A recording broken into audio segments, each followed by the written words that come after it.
Good morning. Here we were studying our fourth unit, that is nothing but the baseband receiver. So in that we will require some vector space concept. So firstly we will see these.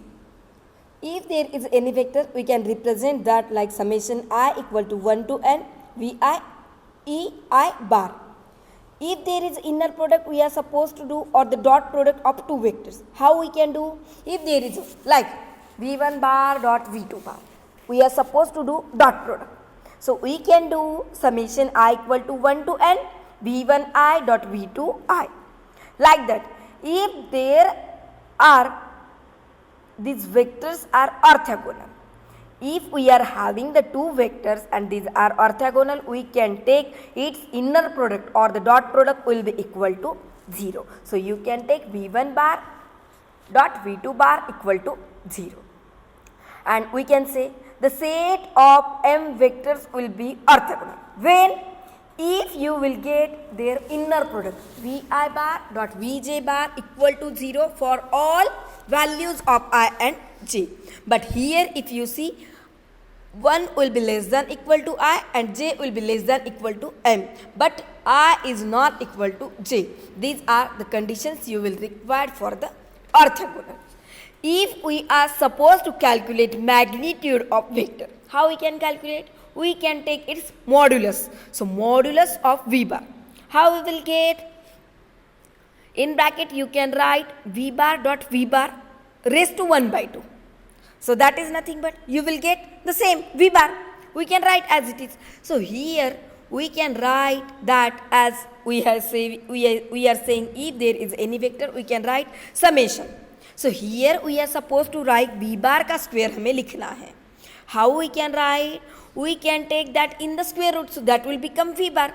But here when we are supposed to take the magnitude of a vector, if that vector is v bar, we can take its magnitude modulus of v bar equal to square root of I equal to 1 to n summation vi square. So you will get its magnitude. If there is a triangular inequality, you can take in modulus form v1 bar plus v2 bar will be less than equal to modulus v1 bar plus modulus v2 bar. And if there is a Schwarz inequality, which we have needed in our baseband receiver, which we are using. So here if there are two vectors and we are supposed to take its Schwarz inequality, how we can take? Modulus v1 bar dot v2 bar will be less than equal to modulus v1 bar plus modulus v2 bar. And if we are supposed to derive the angle between these two vectors, how we can calculate? You can calculate the angle theta 1 2 equal to cos inverse of in bracket v1 bar dot v2 bar upon modulus v1 bar dot modulus v2 bar. So here we are supposed to use that vector concept in our signal space. So if we are taking any set of m energy signals, we can say that as a Si of t. If we are taking the set of m energy signal Si of t as a linear combination of orthogonal. So what we are saying, if we will require orthogonal, their inner product, their dot product will be 0.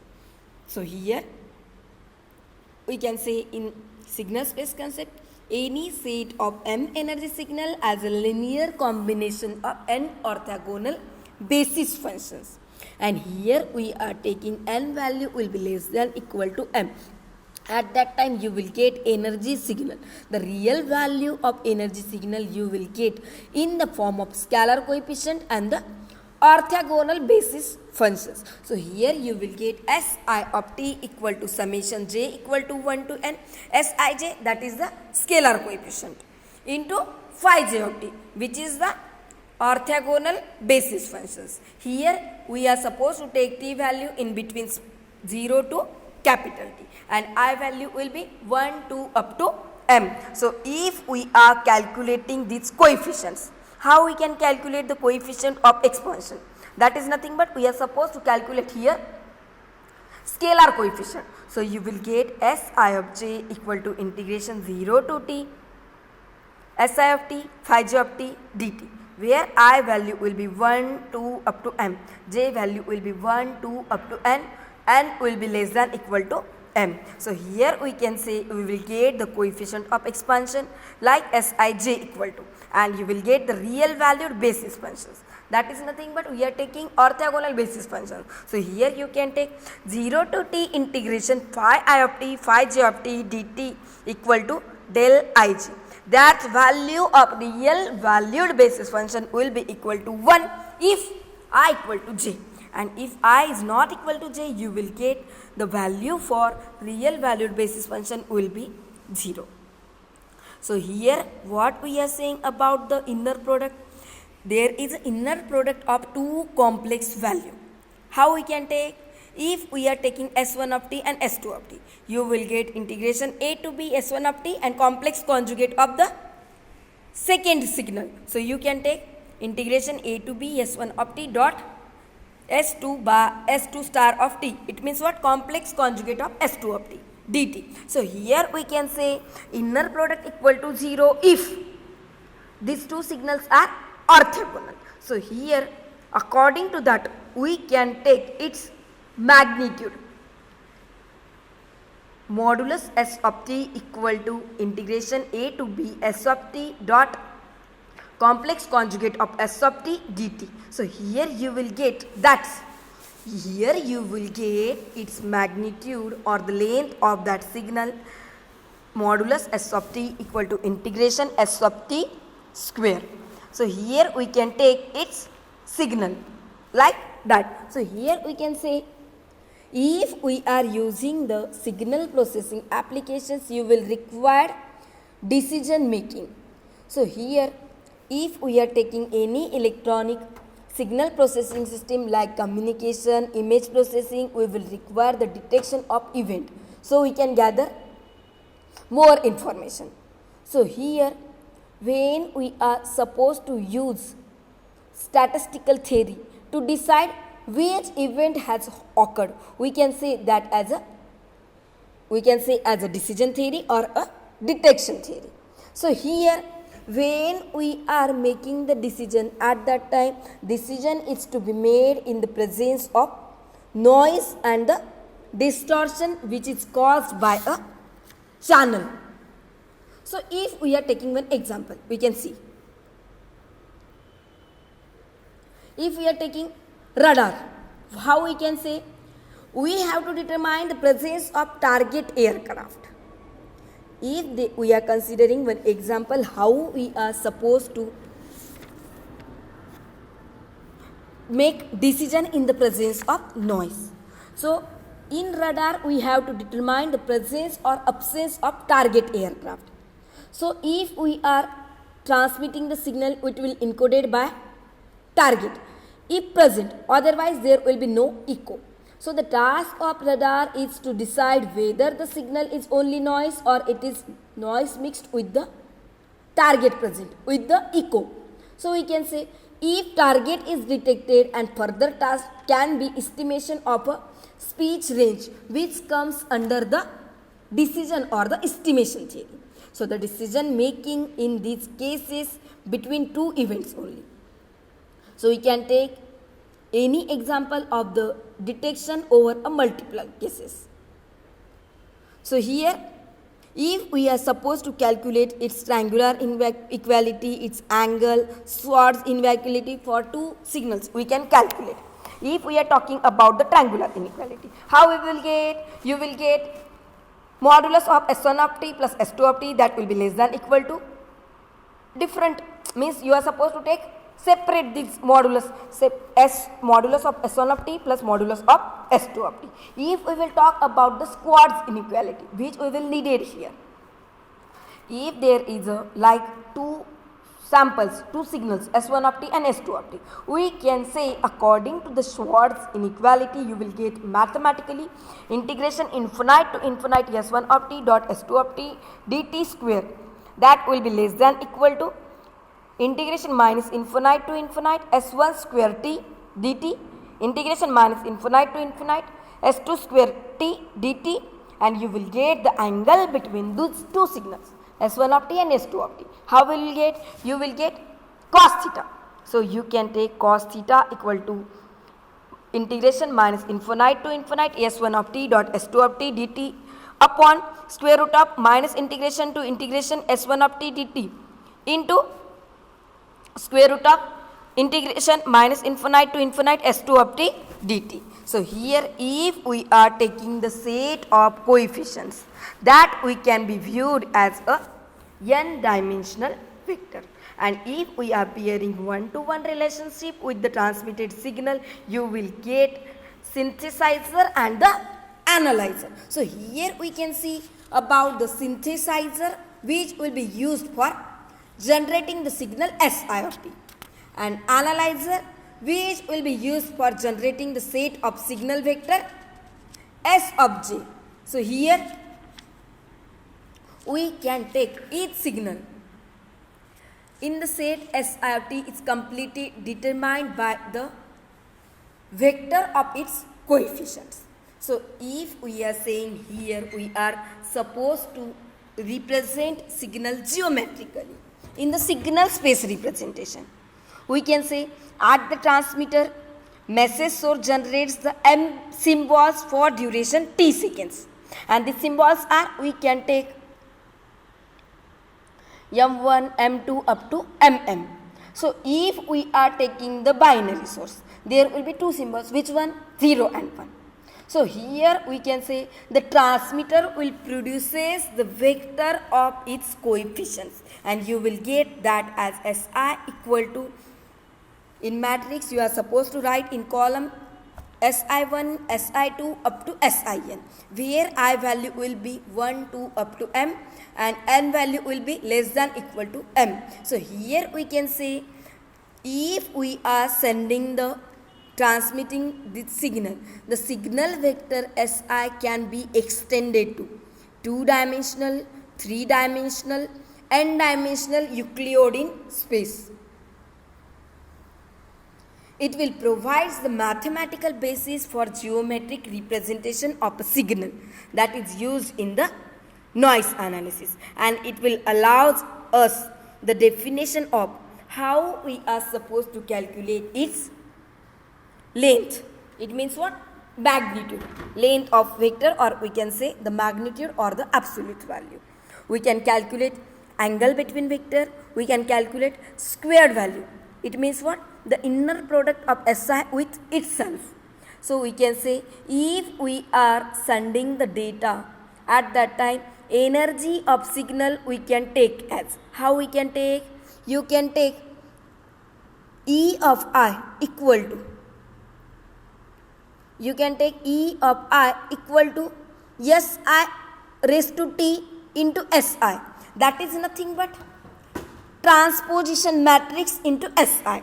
So if we are considering this, you will get summation j equal to 1 to n Sij square dt, where I value will be 1 to up to m, and j value will be 1 to up to n, and n value will be less than equal to m. So if we are representing geometrically a signal for the case when we are taking n equal to 2 and m equal to 3, so you will get that is the 2-dimensional space, and it will look like this, and here you will get the average energy in the signal. Average energy in the signal Ei equal to integration 0 to t Si square t dt. You will get Si of t equal to, this is nothing but we are taking that as a signal.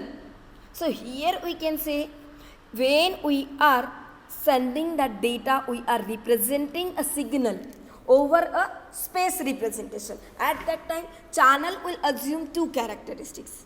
That is nothing but it is a linear with bandwidth that is large enough to accommodate the transmission of modulator output without distortion. And second condition will be, second characteristics, the transmitted signal S of t. We are saying Si of t. So here we can say Si of t. So we can say Si of t is affected by additive zero mean stationary white Gaussian noise, which we can denote by Wt. So here we can say when we are taking the representation of signal over a space at that time, channel will assume two characteristics, and these are: it is linear with bandwidth that is large enough to accommodate the transmission of modular output SIFT without distortion, and the transmitted signal SIFT is affected by additive, zero mean, stationary, white Gaussian noise, which we can denote by W of t. So here you will get channel will known as a AWGN, additive white Gaussian noise channel, and you will get received signal. How you will get? You will get S of t equal to S of t plus that additive white Gaussian noise with the zero mean. So we can say that is nothing but W of t. So you can take S of t equal to S of t plus Wt. So here we are saying, when we are studying about the generation of signal over a space, you will get its average energy in the signal, that E of I equal to integration 0 to t Si square of t dt, and if you solve for the transmitted signal, you will get Si of t equal to summation j equal to 1 to n Sij phi j of t, where Sij is nothing but scalar coefficient and phi j of t is nothing but orthogonal basis functions. So if you solve, you will get E of I equal to summation j equal to 1 to n Sij square. So you can write double modulus Si square. Now we are supposed to see, when we are giving the signal via additive white Gaussian noise channel, we will get the random signal. The received random process we can take as the signal which we are sending plus the AWGN noise with the zero mean. So we can take S of t equal to Si of t plus Wt. So here we can say, if we are taking the model of channel where we are taking Wt is a sample function of noise process, and X of t is nothing but the sample function of the received process. So you will get X of t equal to Wt plus Si of t. So we can say here, the receiver observes the received signal for duration t second, and it will make best estimate for the transmitted signal Si of t. Now we can see here about the Gram-Schmidt orthogonalization procedure. So the principle of Gram-Schmidt orthogonalization procedure states that GSO, Gram-Schmidt orthogonalization, instead you can write GSO, that will states that any set of M energy signals that we are taking as a Si of t, where I value will be in between 1 and capital M. So we can say the principle of GSO states that any set of M energy signal Si of t can be expressed as linear combination of n orthogonal basis functions where n will be less than equal to m. So here you will get Si of t. How we will get? Just we have seen. How we will get? Summation j equal to 1 Sij phi j of t. So here if we are taking S1 of t, S2 of t up to Sm of t energy signal, you will get, if we are taking these signals each durations t seconds, we will get Si of t equal to summation j equal to 1 to n Sij phi j of t. And we can write that scalar coefficient. How we can write? Sij equal to integration 0 to t Si of t phi j of t dt.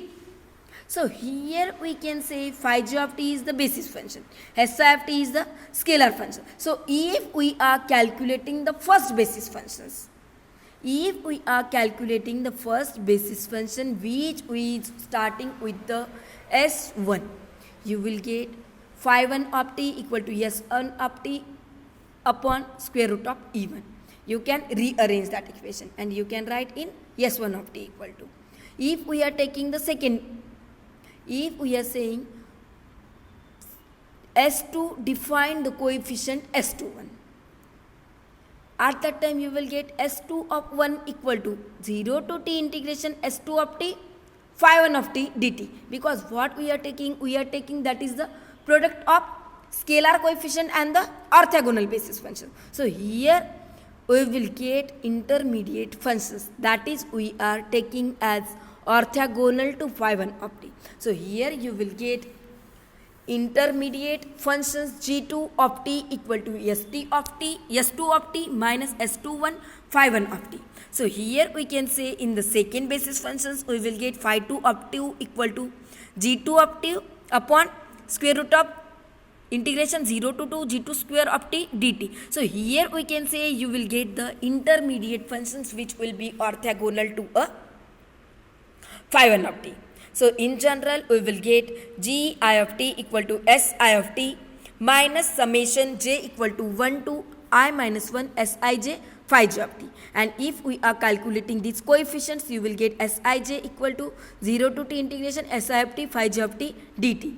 We are saying that as the coefficient you will get in the form of signal and the its si of t we are sij of t what we are taking as a scalar coefficient, and phi j of t we are taking as a basis functions. So here we are taking each basis functions has unit energy over the symbol time durations t seconds. So if we are saying if we will having the value of basis functions and scalar are known, we can generate the value of energy signals.